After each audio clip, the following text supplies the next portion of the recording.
Hello everyone, Lou here. If you're curious to know on how you can process a Korean visa, say you want to travel to South Korea this December for the winter season, or perhaps next spring or summer or whatever season you want to visit South Korea. As a tourist, I will be sharing with you how I personally processed my C39 Korean visa.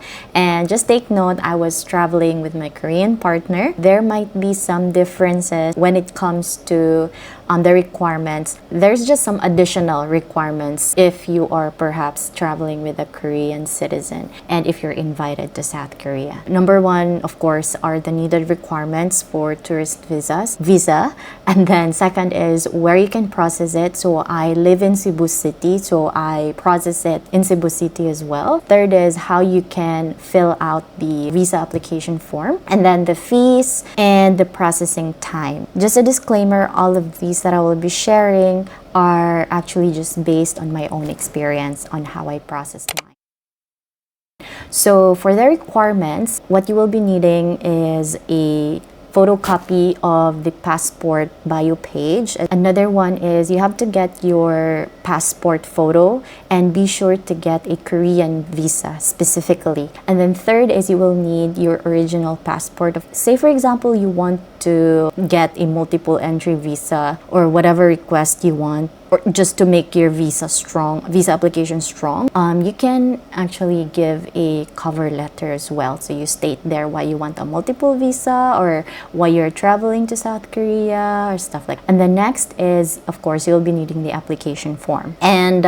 in my case, I needed to submit a letter of invitation that's care of my Korean partner, and that needs to be written in Korean. Next is your personal original bank certification. So you have to go to the bank for this one. It should be original, not photocopy, not produced online. So it should have the stamp of the bank. Ask the personnel to specifically indicate the 6 months average balance. You will also be needing your bank statement at least 3 months, I believe, if I'm not mistaken. Perhaps this is also your case. I have 2 passports. I have my old passport. When I tried to submit that to the consulate, they asked me that there's no need for that. You just have to photocopy all the travel stamps from other countries that you put in that specific passport. If you have a photocopy of your PRC, if you have PRC ID or any government ID that's strong, and a photocopy of your income tax return, or this is the BIR 2316 form. So make sure that you submit the original, and you have to have the stamp from the BIR so that they will acknowledge that one. And next is you will need your COE if you are employed. When I submitted my application, I was asked for additional requirements since I was traveling with my Korean partner. So they asked me to get a photocopy of my partner's license, so the proof of his residence in Korea, and a photocopy of his passport as well. So that is it for the requirements. I will just post everything on the screen so you are guided. Next is where to process. So like I said, I'm living in Cebu City, so I directly went to the Korean embassy, which is located at the 12th floor of the China Bank corporate building, located in Cebu Business Park. If you're familiar, or if you're not, just look it up on Google Maps, okay? And if you're living elsewhere in the Philippines, I believe if you're in Luzon, you can process that one through KVAC. That's what I've seen from other video creators, like they just process there.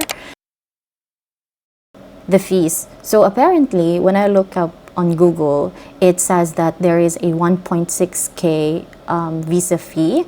But when I went there, the security actually told me that it's free if you are staying as a tourist for not more than 60 days. It's free of charge for Filipino tourist visas. If it's not peak season, it would usually just take approximately 2 to 3 weeks. In my case, it really took almost a month to process because of the influx of tourist visa applications that they receive at that time. I don't know, perhaps December is a very high season, so make sure that you get your requirements ready and make it on time for your flight to South Korea.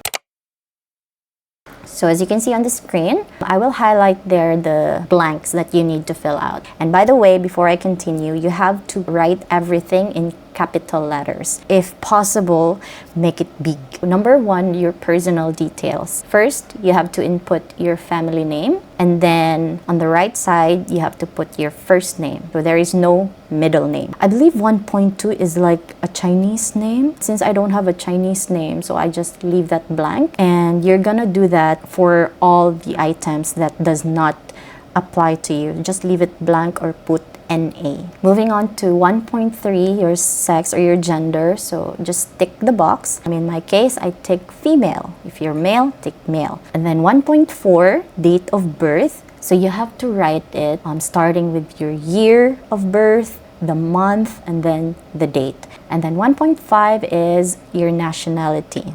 Of course, Filipino. And 1.6, your country of birth, Philippines. And if you have a national ID, input in 1.7 the number. If you don't have any national ID, if you haven't got it yet, I know the feeling. So just leave it blank or put NA. Alright, so moving on to 1.8 below. So has the applicant ever used any other names to enter or depart Korea? So for example, this is your first time to travel to South Korea, just tick no. It will also ask you the family name and the given name that you used. So if you tick no, then just put NA on those. If you tick yes, then input whatever family name or given name that you've used to enter and depart Korea before. 1.9, is the applicant a citizen of more than one country? If you are, tick yes.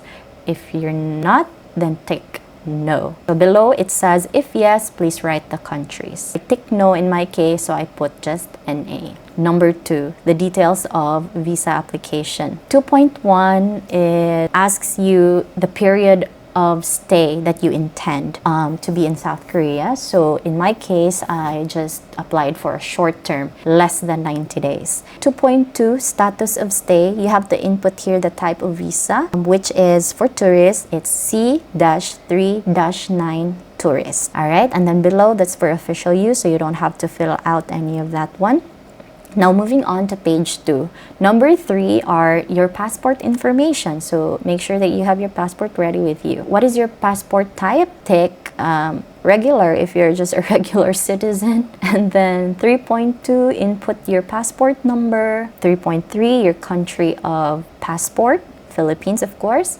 And then 3.4, place of issue. In my case, it was issued in DFA Cebu. Or in your case, just input there where your passport was issued. And then 3.5 is the date of issue. So all this information can be found on your bio page in your passport. And then the date of expiry, also that one. 3.7, does the applicant have any other valid passports? So if you're a multiple passport holder, tick yes. If not, then tick no. So just put NA if it doesn't apply to you. And then number 4, your contact information. So 4.1, your home country address. So you write down your complete address there. 4.2 is your current residential address. So for example, you're living or you're boarding in the city, put your boarding house address or your condo address. But in 4.1, make sure that you input your home address. For example, you're living in the province or your family house is in the province, so you put it there. And then 4.3 is your cell phone number.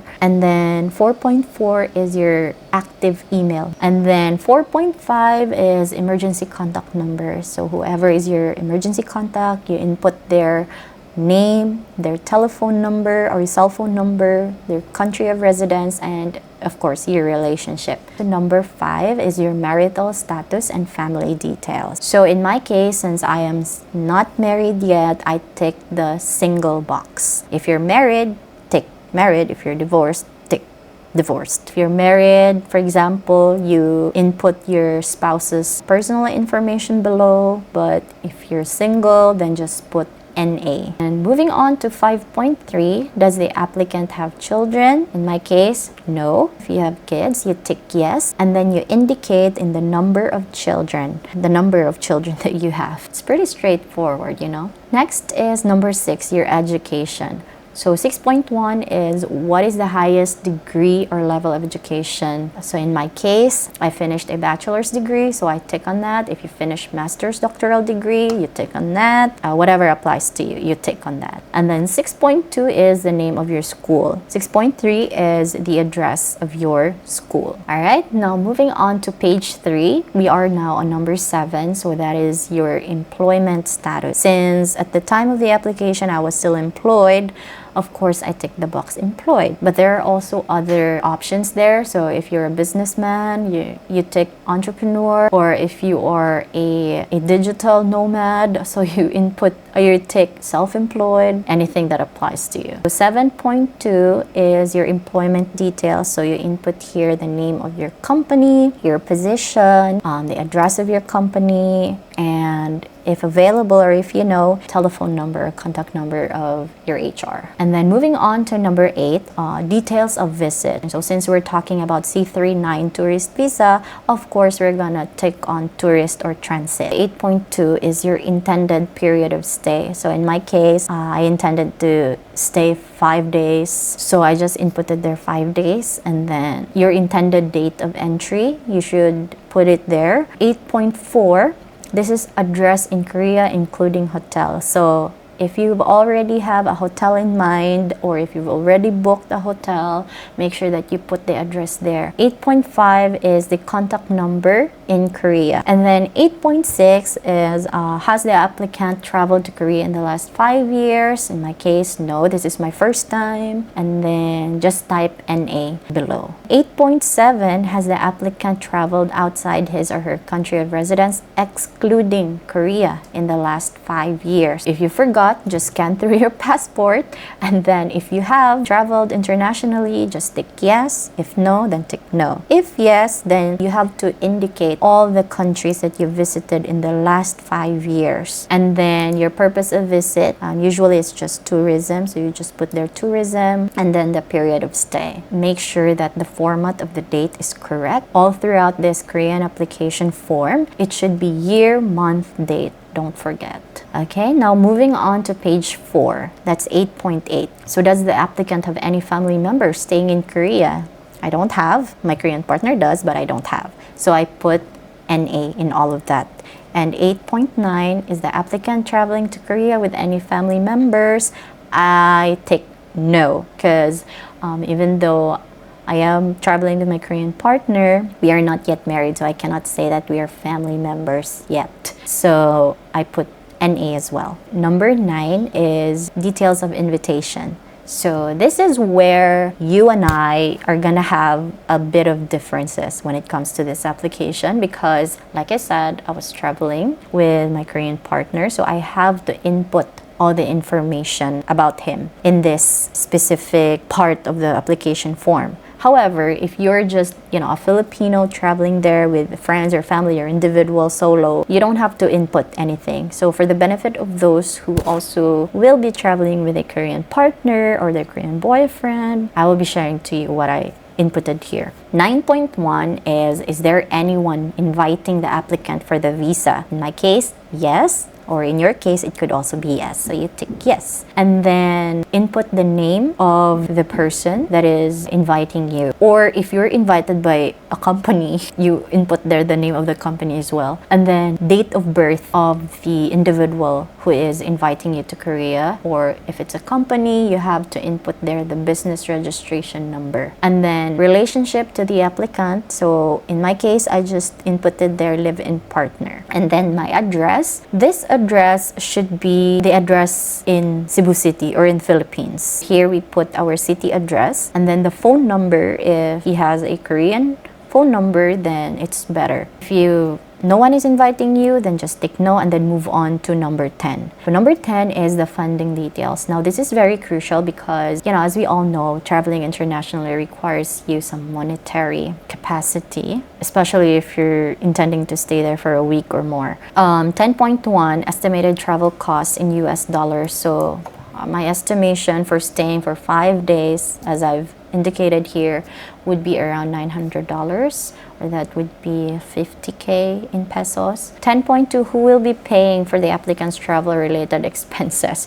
So just to be safe, for in my case, since I'm traveling with him, I inputted his name and our relationship, and then the type of support, of course financial support, and then make sure you indicate travel together, you know, just to make your application strong that you're not lying, and then the contact number as well. I think this is the last part of the application form, number 11. So assistance with this form. It asks here, did the applicant receive assistance in completing this form? In my case, yes. And I put my partner's name below and his contact details. The very last page is just some useful information or some notices. And number 12 is your declaration. So below in the declaration, you can see there the date of application.